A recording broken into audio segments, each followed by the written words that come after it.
And welcome back. Big honors today for South Dakota State women's basketball coach Aaron Johnston. He's been selected to be one of the 4 court coaches for the Team USA Under-19 team trials. These games will be used to select the national team. He'll be joined by coaches from Gonzaga, Old Dominion, and Pepperdine.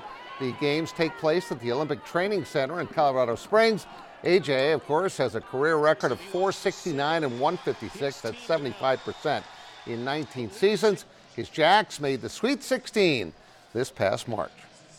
Well, the Stampede have the home ice advantage for the Clark Cup Finals. They start on Friday. The Herd have been really good at home so far, but they've also managed to win a bunch of very close games that were either won in overtime or in the final minute during the postseason.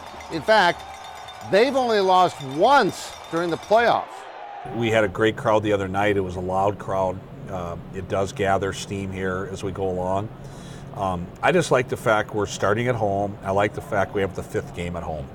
You know, if we would have played in Muskegon, we would not have had home ice advantage.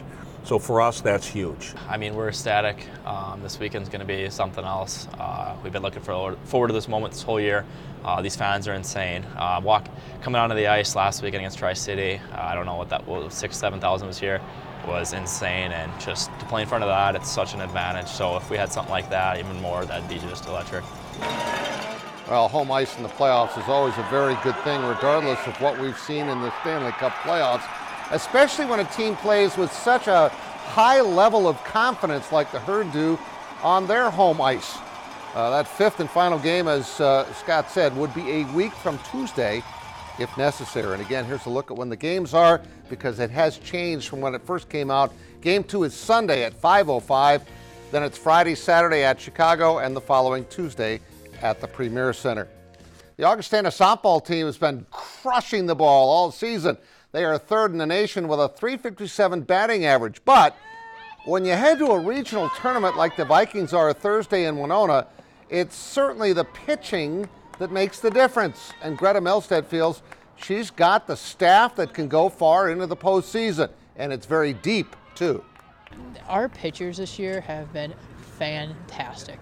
I mean, we have under a 2.0 ERA for our entire staff, which is phenomenal. So, and it doesn't matter who I go to in the circle; they have all done very well, and they do a really good job of complimenting each other, and they do a really good job of supporting each other.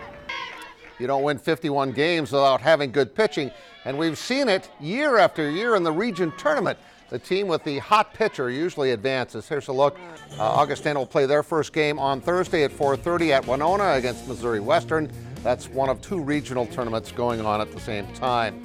The Summit League softball tournament starts tomorrow in Fargo, and Julia Anderson and her Jackrabbits will play North Dakota at 2:30. She hit this bases clearing dramatic double to beat USD in the first game last Friday night in Brookings, when the Jacks had trailed 6-0 before their final at bat. They won 6-5. The Coyotes, however, rebounded in Game 2 behind Player of the Week Jessica Rogers, who hit this grand slam, knocked in 6 runs in the 11-2 win. Let's quick check out when they play. State plays tomorrow at 2:30. USD plays as the number 2 seed Thursday at 2:30 against the winner of Fort Wayne and Western Illinois. And that's sports. We'll all be right back.